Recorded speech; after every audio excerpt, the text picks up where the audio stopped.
Welcome to Viseland episode 3. You got brothers Jason, Michael Visenberg. Today we are going to be continuing our topic from last time, but we're going to flip it a little bit. We're going to go with the Western Conference all-time starting fives.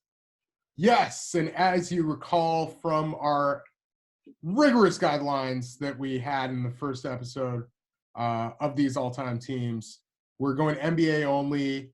We're going for a full career arc, and I begrudgingly say that ESPN seemed to have the exact same idea as we did. I actually spoke with somebody close with ESPN, and they said that something that we pretty much believe. Everybody is working with like 3 ideas right now. Yeah. Whoever has them first.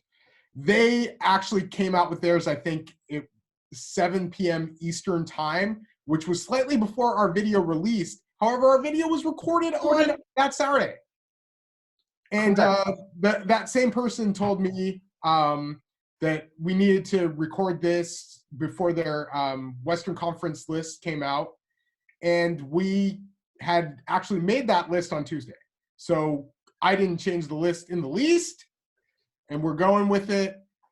I'm happy with my choices. There are always very many different choices you could be doing with these lists in general. But yeah, let's just get down to it and start with our list. By the way, I need to shout out, we are now on Apple and on Spotify, but you need to see YouTube this week because we have a special guest, which is the star of FUBAR 3, Jason's COVID haircut. Long story short, don't try to cut your own hair. It doesn't work well. And so sometimes you have to call on your wife to do the right thing, and this happened to be the right thing. But yeah, if you're listening to us on Spotify, SoundCloud, let me just explain it to you. I look like I did when I was 9 years old. Yeah. But I'm grown. Yeah. It's fitting. You look a lot like your son, albeit your son is much better looking. But and he's 2 months old. We have a similar hairstyle. We're both trying to grow it out. Yeah. Seemingly for the first time. Like father, like son. All right. Let's we will start with Dallas. And the other thing Jason and I were discussing is like the Eastern Conference dominates the alphabetical order because we're going in alphabetical order. We're not going in any ranking order. But, you got Atlanta, you got Boston, Chicago. Dallas, we start with the Ds. Yeah. So we're going to start with the Dallas Mavericks. Yeah. Who do we got? We have, at center, Sam Perkins, who was the 4th pick in the 1984 draft. A nice stretch big to start this off with.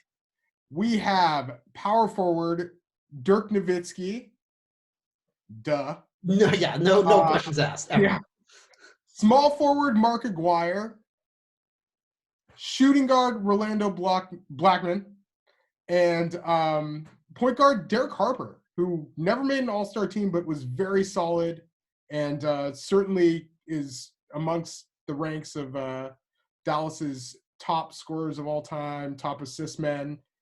Just had a really good career there. Well, it's interesting. Like on Dallas, though, you think about it. You had Nash for a few good years before he ended up in Phoenix for those MVP runs. You had Kidd twice. Yeah. And then I went with longevity. Then the unspoken thing is that Michael Finley as well. Yeah. He was definitely a guy I was thinking about as well.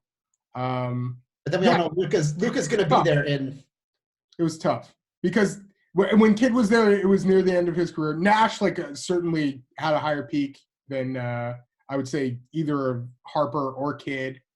But Kidd had both on Dallas. He had the front end of his rookie, those early years. Yeah.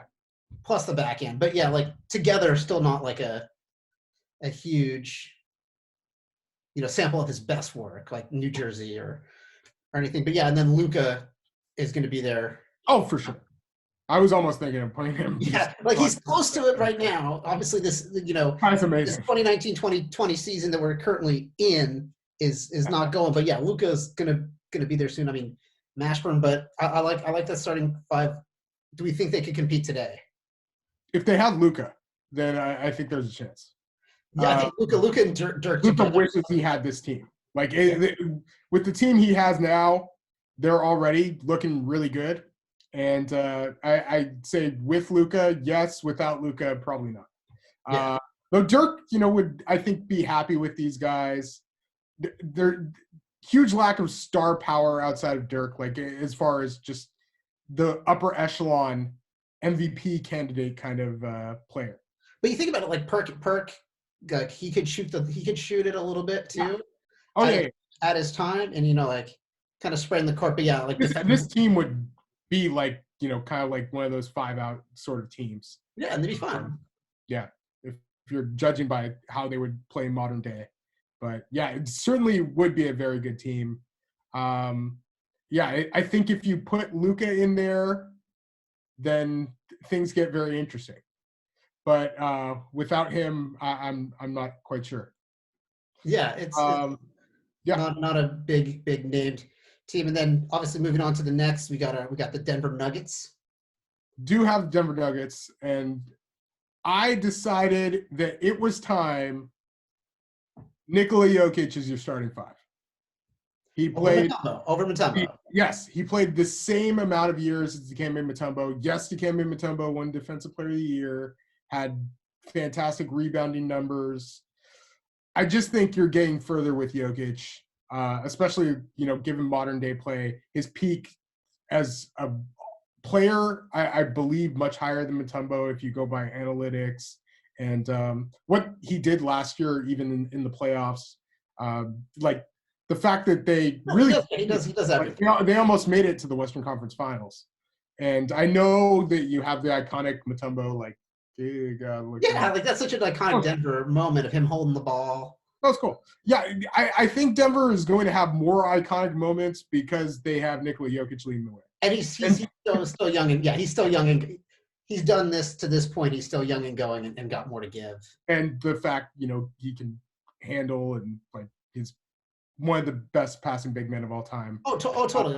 Like there were points in the playoffs where, like against Portland specifically, where it's like every time he touched the ball, you're like, ugh.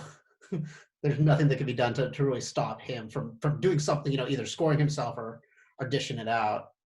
So for power forward, I went with Dan Issel, who was, I think, kind of had a pretty so-so run as an executive.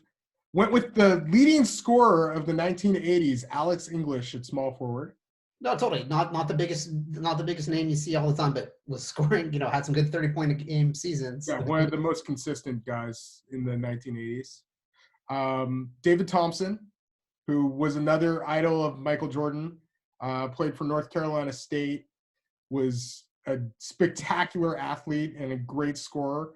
And then I went with somebody with sort of Oregon ties, Lafayette Lever as their point guard.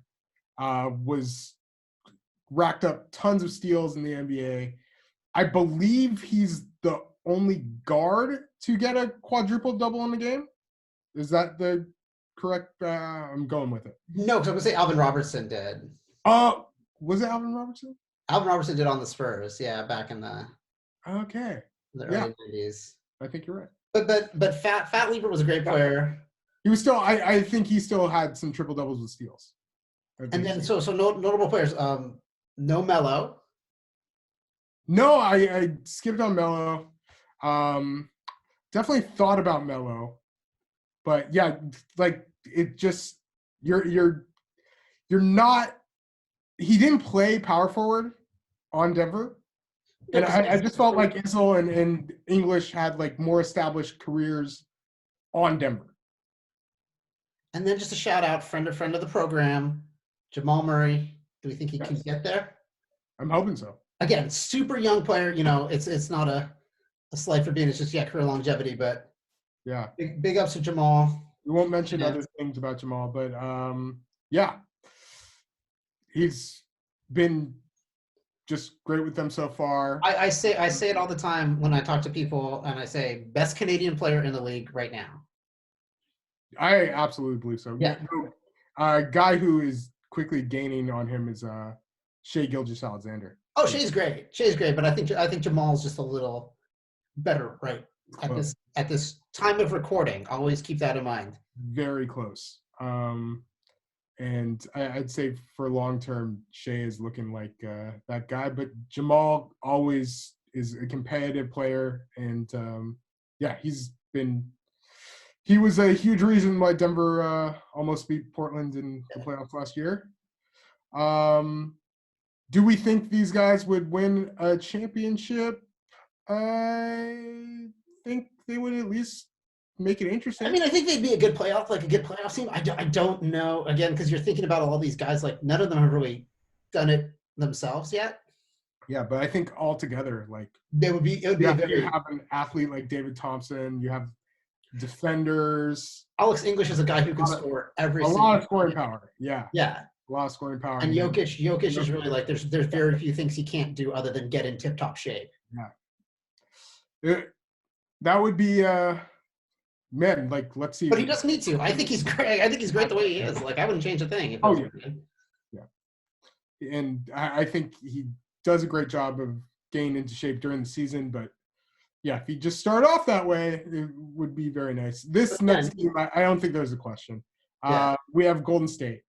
And at center, we have Wilt Chamberlain, who was with the Philadelphia Warriors and then the San Francisco Warriors. Yeah. He's a Warrior. He's a Warrior, most of his career. And that's when he had the insane, crazy numbers beyond how many women he had slept with. And then we have Draymond Green at power forward. There may be people with more flashy statistical contributions, but Draymond kind of revolutionized. You can't not have him. Yeah. And being a part of 3 championship teams, there's just little to no question that he deserves to be on this team. And again, does it on both ends of the court. Has really improved a lot as a shooter coming out of college, and then just that ability to kind of handle the ball as well a little bit. Draymond maybe the most versatile defensive player that we've seen. Oh, totally can guard 1 through 5. Like it's insane. Yes, sir. And then I went with Rick Barry at small forward, Klay Thompson at shooting guard, and Stephen Curry at point guard. You can't separate. That's how you do it. You can't separate the Splash Brothers. Period. Like Steph. No, it would be hard to separate them. Chris Mullen, probably a guy you think about. Mullen's up there. The other it's hard. Like obviously like Tim Hardaway. Yeah, fun play. But a little bit, not to Steph, and you're not going to go small in that backcourt. You're going to keep, Steph. Not taking him over Steph Clay. And then the fact that if you think about this team, like, of course they could. You have Steph and Clay. You have Draymond guarding whoever your other team's best player is. You have Wilt grabbing every rebound imaginably. And do you want to foul Rick Barry and have that underhanded free throw? Rick Barry made all his free throws, so you don't really care about that. I know. I'm just saying, like, he's a great scorer, a great free throw shooter. So, of course, this team. Yeah, and he led them to a championship, too. Like, that's another thing. Oh, the other name that just came to me is Mitch Richmond. Yeah. He's with Sacramento. He'll be on another team. Yeah. So he had he had some great years here, and they were good, but you're still taking Klay Thompson. And Rick Barry winning the ring, like he I think is among a small number of players that averaged 30 points per game in a season and won a championship that same season. Jeez. But I might be talking completely just out of my ass. But he was like one of those few guys who was like a tremendous scorer who they absolutely relied upon. No, totally. Still led his team to a championship that year. And then for Kevin Durant, it's like joining a 73-win team might get you a championship, but it's not getting you respect here. So and he'll be on another team. He's the great player, but it's like I think this Golden State team is pretty stout. We went with longevity there, like in terms of Draymond, like. Yeah, and Draymond just like he's a very heart and soul player. It's a very like deep connection to. If he's on your team, you love him. If he's not, you really hate him, which is like an incredible skill. Yes, sir. And then for the Houston Rockets, we have center, not surprising, Hakeem Olajuwon. I don't know if you've heard of this guy. Won 2 championships when Michael Jordan was kind of in the dead zone. But he, was a tremendous player for them and is the guy you think of when you think of the Houston Rockets franchise, except for maybe one guy playing right now. But the power forward, I decided to go with Moses Malone, who didn't have like the longest tenure in Houston, but had his best years and won MVP awards. Yeah, I think he had strong impact. Yeah. And I think this is the second time we went with, didn't we go with Moses Malone as power forward before? I do not believe No, so. no, in Philadelphia, no, we didn't put him on. Yeah, we decided not to have Moses on Philly. He had better years on the Rockets, but he won his championship with Philly. Yeah. Went with Rudy Tomjanovich at small forward. He was a really good player for Houston and was the coach of the 2 championship teams. So he could coach the team as well. And then James Harden at shooting guard. That's a huge shocker. What a yeah. One of the most prolific scorers in NBA history, and just has been an MVP candidate and winner of the MVP. It's like cold. To get over the hump in the playoffs to get to that championship or play for a title, but there's still time, and just a tremendous player. And then point guard, I went for the long-term career arc there and went with Calvin Murphy, who is near the bottom of the NBA player, like Hall of Fame pyramid, if we were to make one, but still small, prolific scorer. Yeah, very good scorer. Certainly would be kind of like the Avery Johnson of this championship team, because I think they would probably win a chip. After that, modern day it's hard to kind of, unless you want to go with like Harden at the point or right now. Yeah, it's hard to say because it's like Steve Francis, like who are some other people, like great Houston. Stevie's got a thought about. I think T-Mac had a couple, decent years, but again, he's not going to dethrone Harden. Another possibility. I just went with long-term career. Yeah. And so those are my choices. Sticking with it. I think it's two contrasting, like very different play styles between like Harden and Hakeem. Mm-hmm. If they were to actually, put this on the court and play it out. But I think it would work. Yeah, I think Hakeem was that kind of player that really like so much, shot blocking, rebounding. He would make it work with Harden's like. Love it. Yeah. There's so much gravity and like, space because you just can't leave him. Yeah. And, his ability to penetrate and kick and it's. No, totally. Like it'd be a really nice match. Yeah, getting to the free throw line like nobody has done before. Like, Harden, super, super special. The next team we move on to is a team that's interesting because they don't have they've been around for a long time, but they don't have the greatest, what I would call historic legacy, but that's the LA Clippers. Yes, the track record of players leaves a lot to be desired. Yeah. And with the Clippers, went with Bob McAdoo at center. He was leading the NBA in scoring. He was back in the Buffalo Braves days. Yeah. I think won an MVP. So went with him as the big man.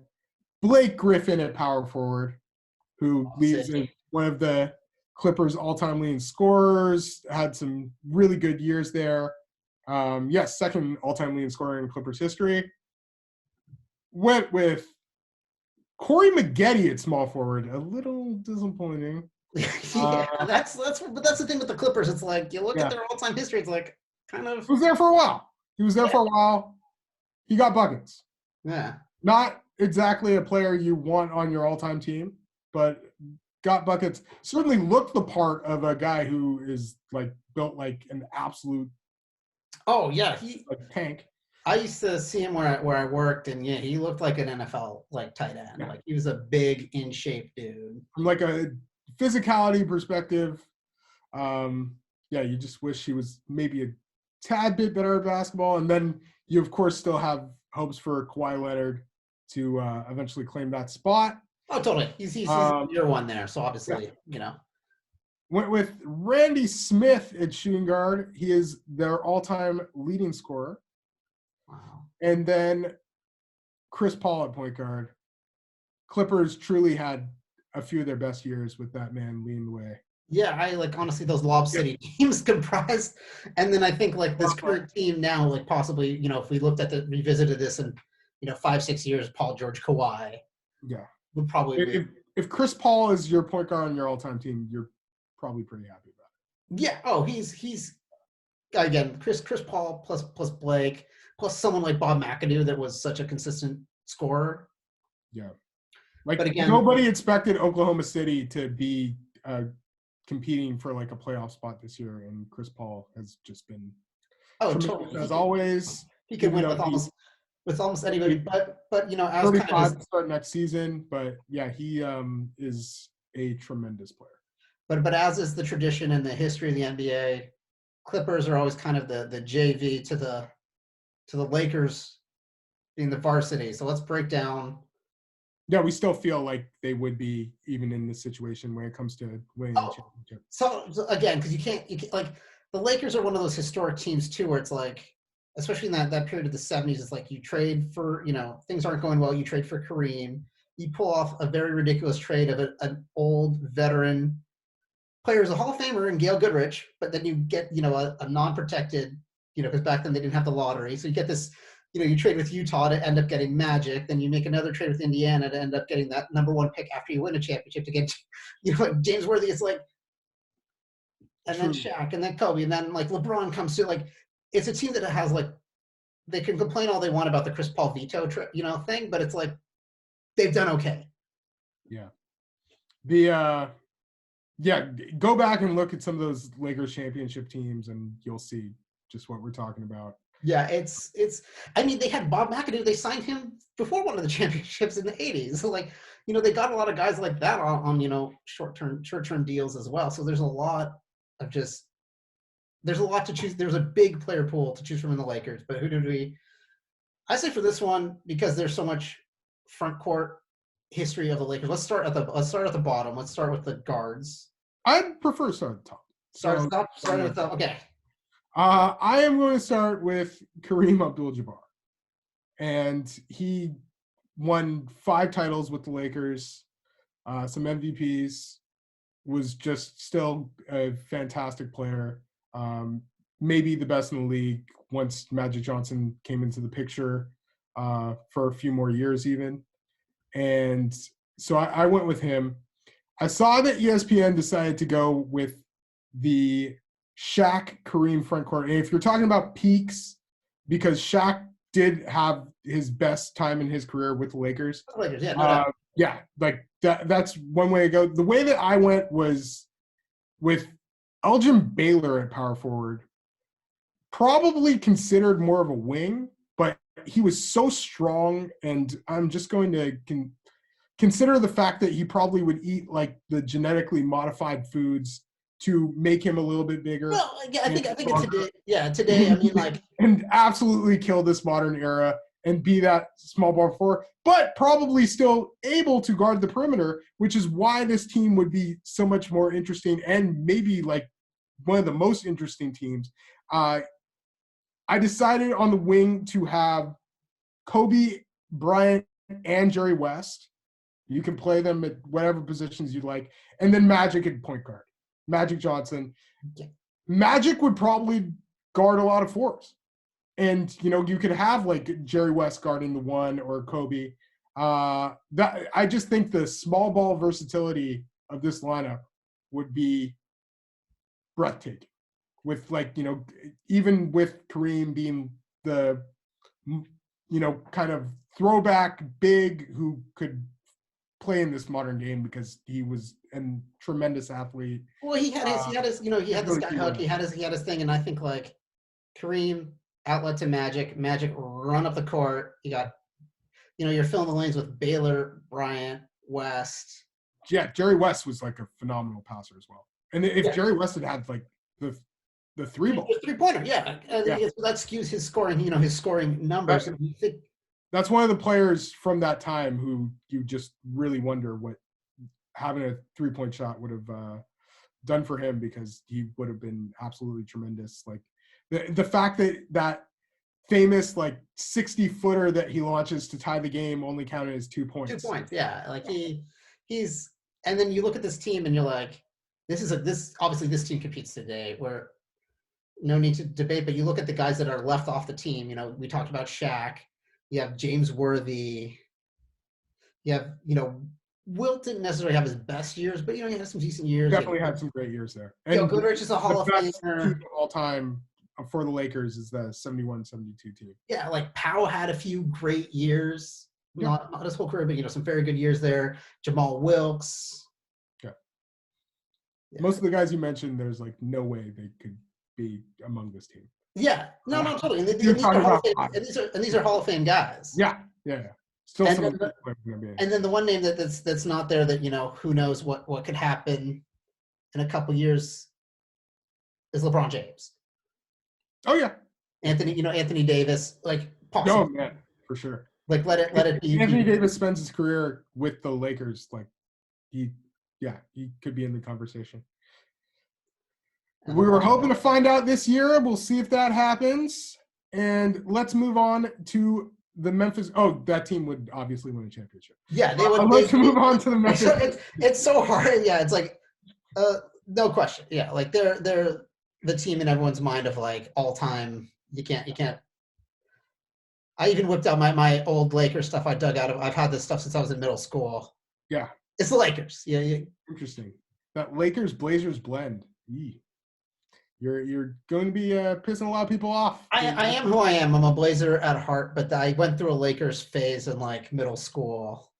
I live in Portland. He lives in Los Angeles. We're blending it together. Yeah, it's like this is my life. Born in Toronto, Portland, Lakers.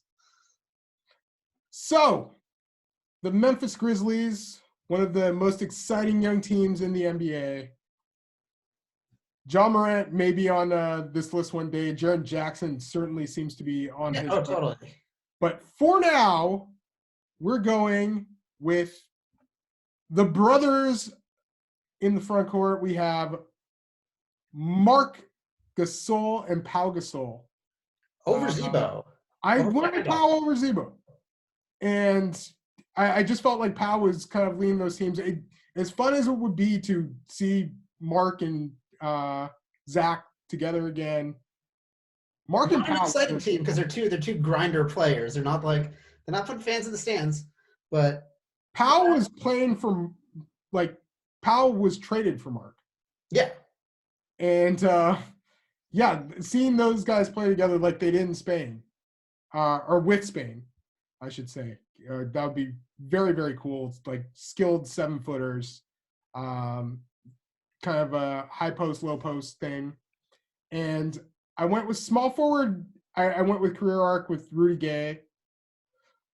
Shooting guard, Mike Miller, who's currently an assistant coach with University of Memphis and was a phenomenal shooter, role player, just really good player, and somebody who would do very well in the league as it is right now and didn't retire too long ago. And then point guard, one of the best players never to make an all-star team. I went with Mike Conley Jr. Conley is a good point guard, but yeah, you look at this franchise arc from its days in Vancouver, 95, 96 first year to today. There's still not a ton. I unfortunately have nobody, or I guess Powell played in Vancouver for a bit, but yeah. Yeah, he was drafted by Vancouver. I mean, the only other names I can really think of, Sharif. Yeah. But again, also had some great years on some bad teams. Yeah, and other than that, there's some solid grinder type play, but guys that aren't all time, like your Tony Allens and your things like that. Would this team compete? No. No, probably not. Like, but it'd be interesting. Yeah, be interesting, and like having the Gasols with some pretty solid players. It'd be really cool. I think they're still tough, but yeah, again, they're not putting fans in the stands. They're not like playing that like super exciting. Don't hate. I don't know if I, Don't hate. I don't know if I disagree with that one. I'm not flipping the channel. Spanish connection. They're definitely. Hey, Spanish market is tuning into the Grizzlies. I can tell you that much. We got their fan base there. Okay, coming up, we got the. We can start at the bottom here if you wanted, because it gets more exciting as we go up. Let's go with the Minnesota Timberwolves. Again, expansion into, coming in the league in the, 89-90. So, So, we have, and a lot of this is based on career numbers. I may kind of get, somebody may want my head for a few of these choices. We have, we'll just start at the top. Karl Anthony Towns at center. Yeah. Kevin Garnett at power forward. Big ticket. You got to. Wally Szczerbiak, a player I seriously thought about putting on the worst All-Stars of all time, but I feel like he's functional. He could shoot. He could score. So he's their small forward. People may want to kill me for this one because he didn't necessarily have the best career when you're looking at like win shares and value over replacement, not setting the world on fire, but when it comes to getting buckets, Andrew Wiggins. Probably somebody that Minnesota doesn't really have number one in their heart. Yeah. But, we kind of do because his Canadianness still tugs at our heartstrings. He is Canadian, and I will give you that. They can never take away from him. Yeah. His Minnesota chapter may be over, but yeah. It was a tough choice at that shooting guard spot. And then point guard Ricky Rubio, who may have struggled shooting, but was so good at so many other things. Tremendous passer, really good defender, and had a nice little run in Minnesota. Yeah, I mean it's a tough team to think of a lot more players for. You got your like Sam Cassell, but not really career. Just don't think he was there long enough. Yeah. Yeah, Arc. Yeah. Same thing for like, I guess I'm running out of people. Like Jimmy Butler was there, but again, not career arc. Yeah. It's like if you take prime, then Jimmy definitely. Then Jimmy. But yeah, it's interesting team like there for such a short time. Maybe and the way that he unceremoniously left the team. Yeah, that doesn't score points. Kevin Love had his, was such a strong rebounder, but of course, like Kevin Garnett over him, and then versus Towns, he kind of gets left out of the mix. Yeah, Kevin Love was definitely that's one guy who it was tough to leave off because but he's kind of like with that team the way we constructed it. He's kind of out of that. They'll never make the playoffs with that. Yeah. And also, do we think this team would compete? Or do you think they'd make the playoffs like they did, and then Kevin Garnett would, demand to be traded? Yeah.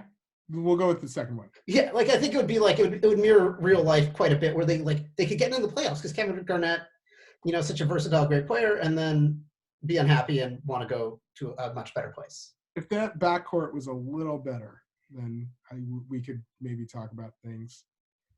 This is a good one. So remember, so the NBA says that the Hornets of old, who eventually became the New Orleans Pelicans or New Orleans Hornets and then New Orleans Pelicans, that they belong to the Charlotte Bobcats Hornets. I disagree. Disagree. So, because if you're a player on one franchise and you move with that franchise, and all of a sudden your records go somewhere out. Like, let's keep it like consistent arc of like this is. If that franchise, especially, so here's where I kind of have a bone to pick. They kept the name for a while. Yeah, I get like if Seattle comes back with a team and they're the Supersonics, then throw the Supersonics out the window for Oklahoma City. But until that happens, I'm combining those two, and I am deciding to make a super Charlotte Hornets leading to New Orleans Hornets, leading to New Orleans Pelicans, and putting them together on a roster with some of their best players of all time. Center, we have Anthony Davis. Didn't leave in the most ceremonious fashion. Still, I would say if he's not the best player in franchise history, he's like right after. You're thankful for the fact he graces your team with his presence. Like he was tremendous. He's that kind of a player. Power forward, we have David West.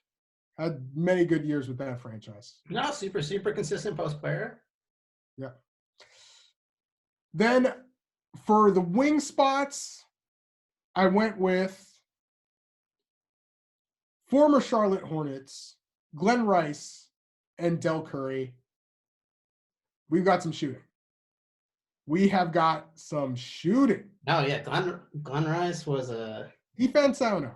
But shooting, we've got that covered. You got Anthony Davis inside, though. So, like, you can let people by you. Yeah. Very true.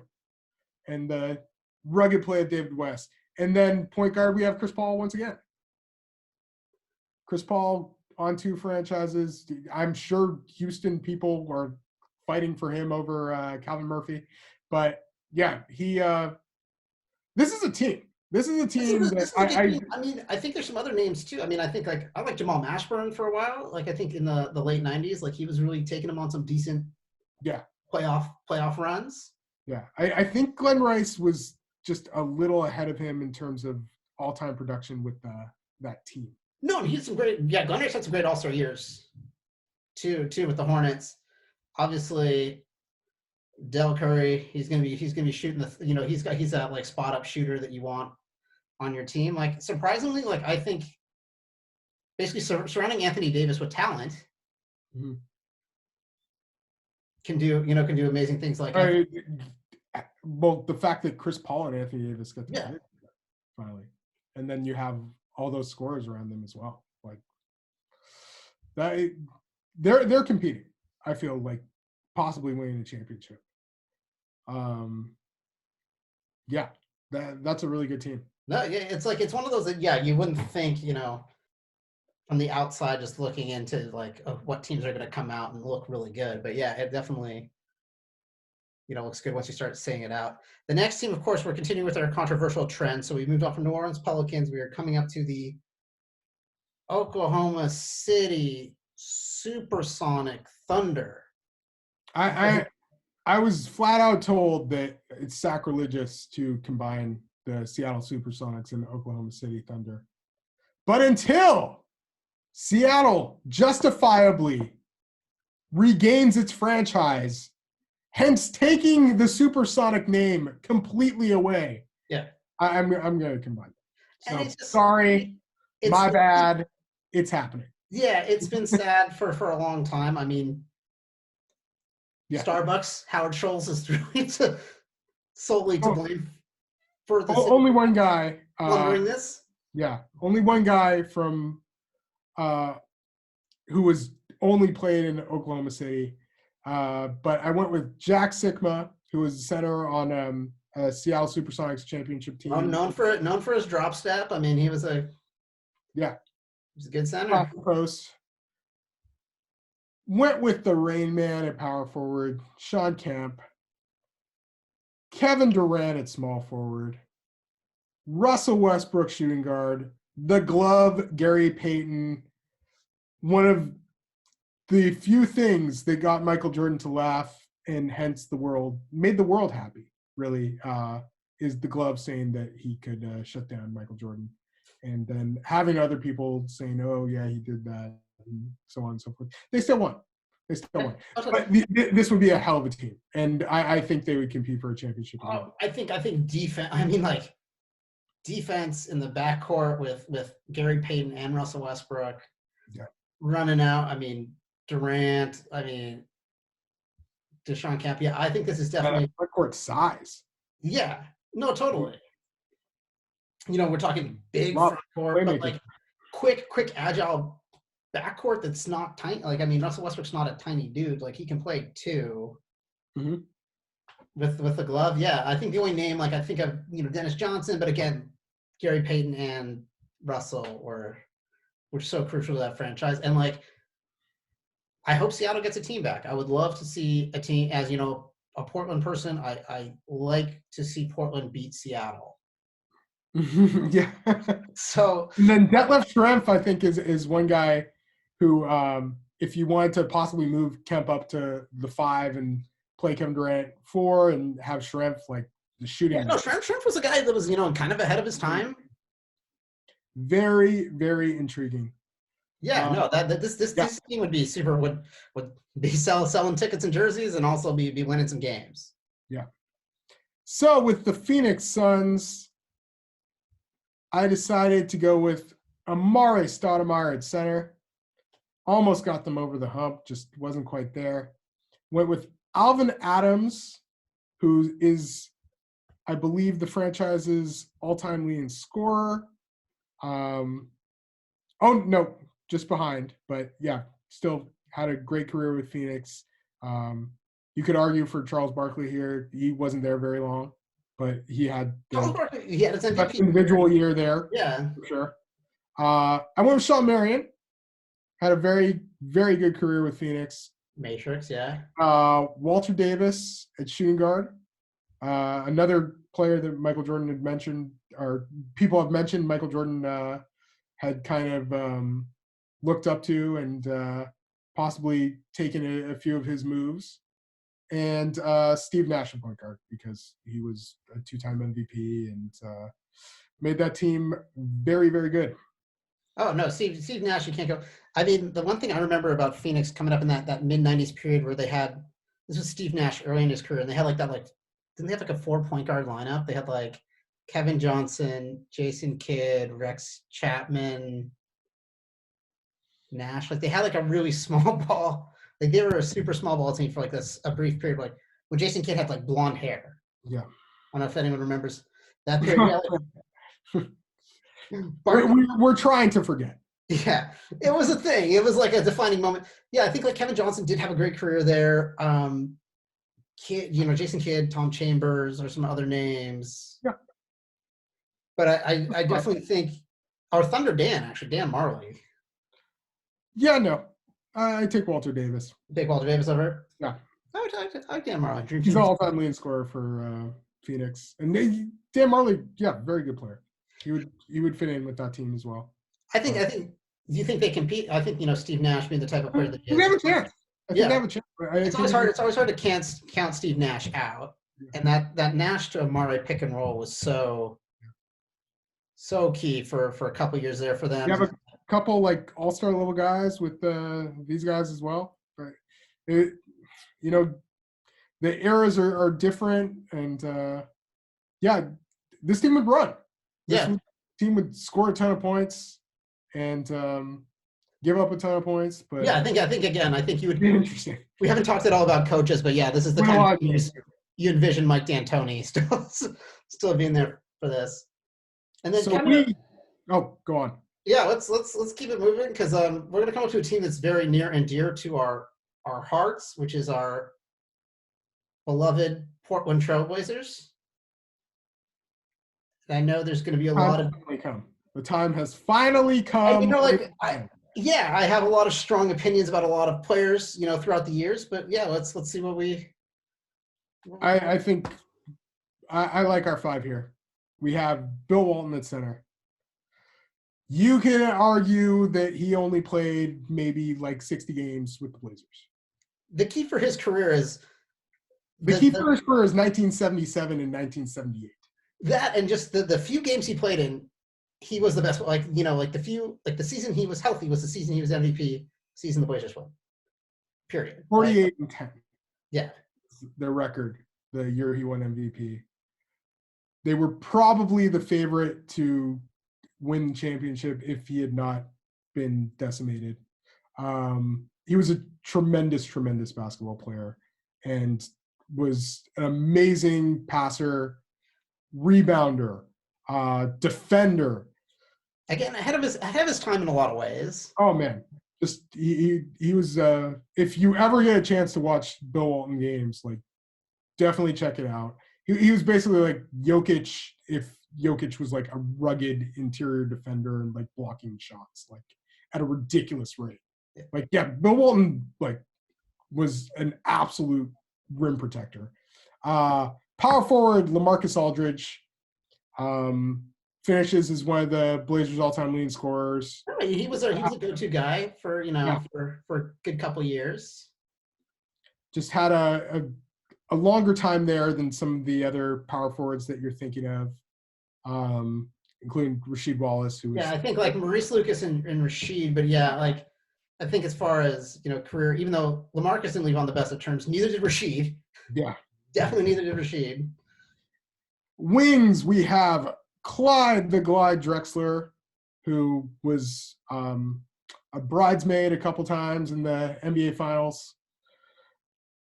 Brandon Roy, who is one of the big what ifs, but was so good when he was in his prime with the Portland Trailblazers.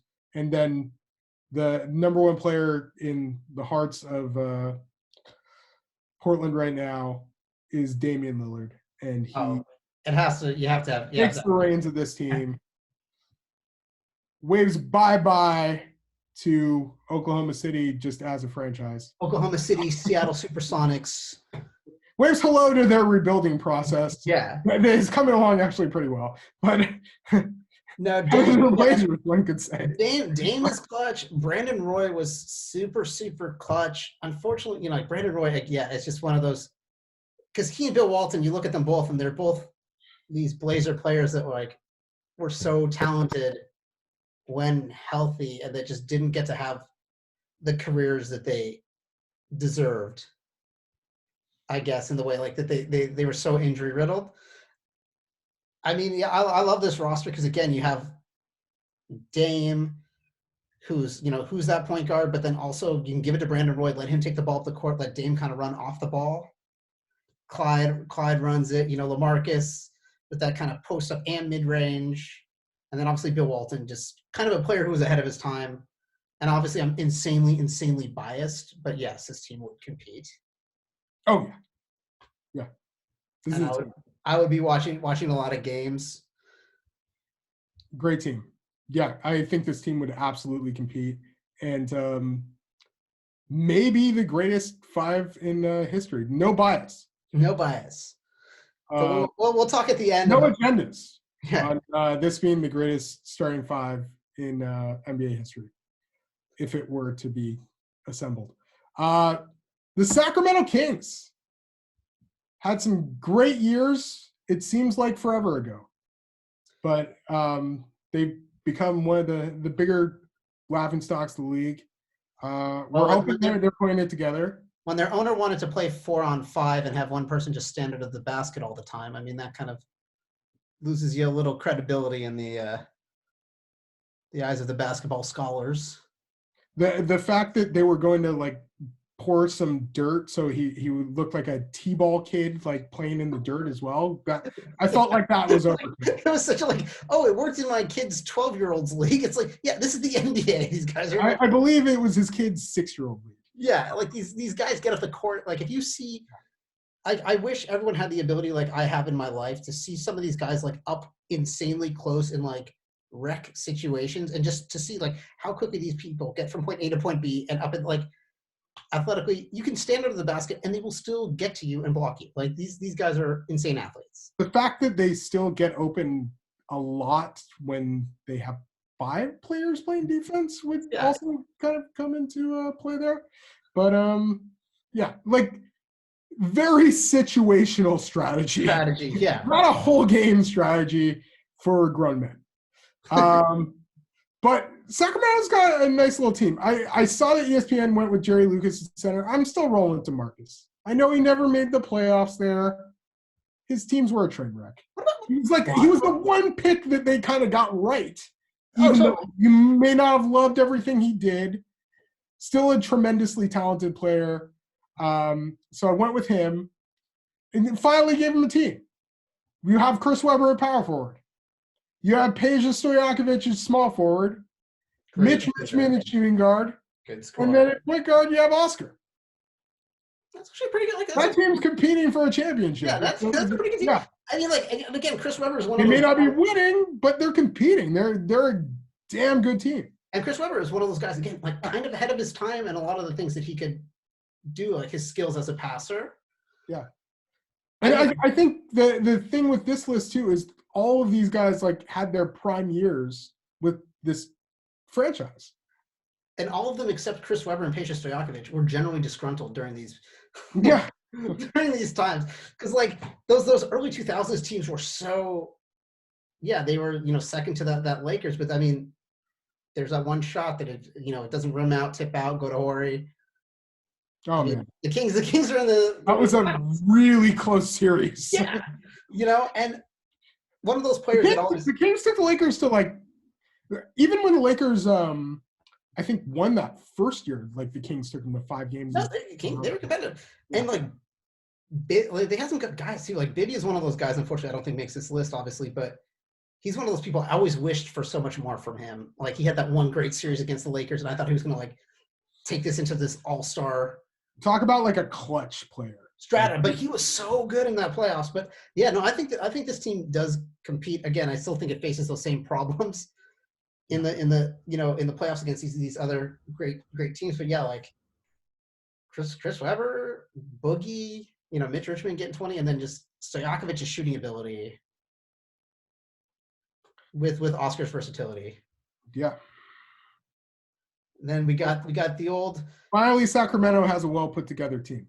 We got the old faithful. We got those San Antonio Spurs. Oh yeah, and I think everybody knows the 5 here. David Robinson at center, Tim Duncan at power forward. They worked that to 2 championships. Oh, so incredible! Yeah, we've got the Iceman, George Gervin, and Manu Ginobili as our backcourt, and at point guard, Tony Parker. 100%. That team is chip bound. Yeah, the only you got Iceman. Obviously, Kawhi won that Finals MVP, but he didn't have the career longevity that like George Gervin did there. But basically, you're taking those early 2000 Spurs teams of with Parker, Ginobili, and the thing is, Ginobili did that a lot off the bench too. Like he was that energy guy, but he can get any angle he wanted to get to the basket, and then like they were just kind of like. A lot of this was just kind of preserving energy for the playoffs. Yeah. And Ginobili could play those big minutes and like they always seem to have a wing who you could at least was playable or played big minutes. Like Sean Elliott is one guy you kind of think of here as well. But George Gervin, like people don't realize, had a tremendous career with them. Oh, and he was a super, super lethal scorer. Yeah. Yeah. They never got to play him in with these guys, with his length and ability to make crazy shots as well. Wasn't necessarily as much of a shooter as a scorer as he was a scorer, but he would be very, very good with them too. This team. Robinson and Duncan, Tony Parker in his prime, Tony Parker for a little guy, for his ability to get into the paint and really make a lot of things happen. This team is definitely, again, I think everyone, Parker, Ginobili, I think they'll end up being Hall of Fame guys too. It's just, they're not the flashiest per se when people think of, their all-time greats, but you put them together. This is one of the deepest teams. Yeah. One of the best teams. 1 through 5. Yeah. We finally made it to the end, guys.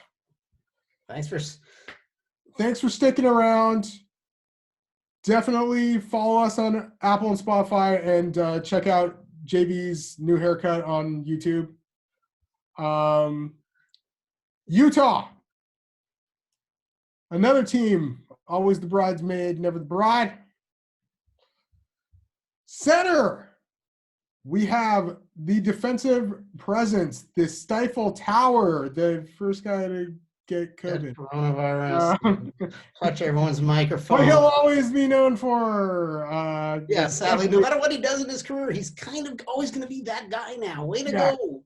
Currently unconscious. I'm sure Karl Malone would have loved playing with him regardless. Rudy Gobert. Yeah. Again, as annoying as all that stuff he's done. Very good player. Makes that presence on the court, just being a defensive player. Tremendous pick by them. Karl Malone, power forward. A fact about Karl Malone is and this is a record I'm not sure will be broken. He scored all of his points with the Utah Jazz. So he's the leading scorer of one franchise in NBA history. The only players that are even close are Kobe and Dirk Nowitzki over that 30,000 point mark. But yeah, Karl Malone's second all-time leading scorer in NBA history. I was looking over just yesterday for the heck of it, his play against Charles Barkley. Like, they were both very close in their individual matchups with each other.